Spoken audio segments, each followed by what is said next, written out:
The current of the universe, or the water analogy, or gravity equal acceleration. If Einstein was right, we've got it wrong. Summary. Let's start with Einstein, who said gravity equal acceleration. Next, we know that gravity is not an inherent quality of matter. So what's doing the accelerating? What is causing the current of the universe that is accelerating all matter and that is making all matter move?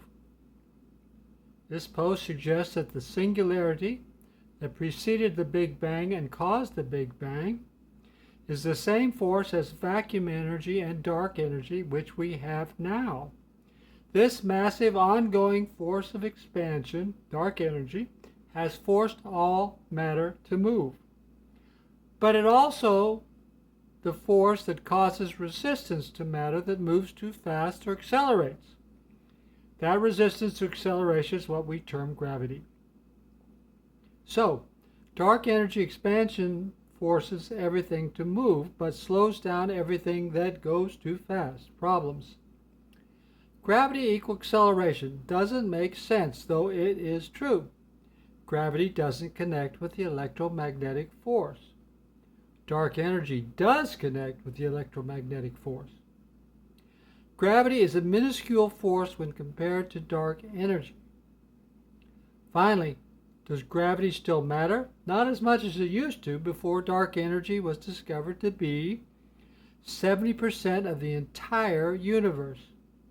Here are some facts on gravity. Gravity is not an inherent quality of matter. It is a response to matter when it accelerates. Mass is resistance to acceleration. Mass determines how hard it is to accelerate that mass. Take a pebble. Accelerate it as close to the speed of light as you can. The closer it gets to that speed, its mass, gravity, and weight become infinite. The pebble now has greater mass, gravity, and weight than any known star. Yet when it started accelerating, it weighed hardly anything at all. You could hold 5 of them in your hand. Two objects accelerate at the same rate when the same force is applied to them. Here's an example of that last point. Hammer and feather are dropped at the same time on the moon. Both land at the same time. This was an actual NASA experiment on the moon. Here's my example. There is a giant in space near the sun. His right hand holds the entire Earth. His left hand holds the entire moon. The giant lets go of both at the same time. They both hit the sun at the same time, though their masses are very, very different. So weight really has nothing to do with gravity, it's acceleration. Gravity comes from outside matter, not from within it. Some force is pushing matter and making it accelerate, which gives it gravity. What force, if any, in the universe can push matter and make it accelerate and produce a gravity-like response?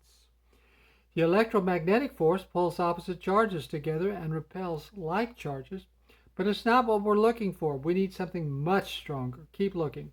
Dark energy. Dark energy, the massive force that expands the universe, is that force. Not only can it separate entire galaxies, but it can push apples to the ground. Dark energy and the greater force of vacuum energy seem to be connected, and both are continuations of the Big Bang that started the universe. That means that dark energy is the force pushing all matter. Dark energy is pushing everything that is. Dark energy is the current of space, the current of the universe. But wait, that doesn't fully explain gravity equals acceleration. For instance, isn't dark energy expanding on all sides of matter at the same time? Yes, dark energy is pushing behind and in front of all matter. More accurately, dark energy is pushing all matter from all sides, though dark energy has a much harder time trying to push matter than to expand empty space. That's probably why matter clumps together. The following analogy shows how dark energy and the expansion of space can do everything gravity claims to do. Further, it does it by the force from empty space, not from within matter, which, as Einstein proved, gravity does not come from. the water analogy and gravity.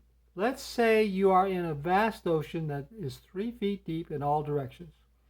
You are wading through the water. You notice that the water in front of you resists forward motion, while the water behind you does not. You also note that when you are stationary, the force of the water is the same on all sides. Next, you start to run through the water. The faster you run forward or accelerate, the more the water in front of you pushes back, and the more resistance you feel. Note your weight has not changed. Could you travel forward near the speed of light, you would notice that the energy you needed to accelerate against the resistance of the water nears the infinite. This analogy of wading through the water is what I think Einstein was talking about when he said that gravity and acceleration are the same thing, or gravity and acceleration are equivalent. Note his elevator analogy, for example. Dark energy is pushing in two ways. The muscles that push the swimmer forward is dark energy moving matter, and the force of the resistance by the water to the swimmer is dark energy resisting that acceleration. Therefore, it's resistance to acceleration, not acceleration, that causes the force called gravity.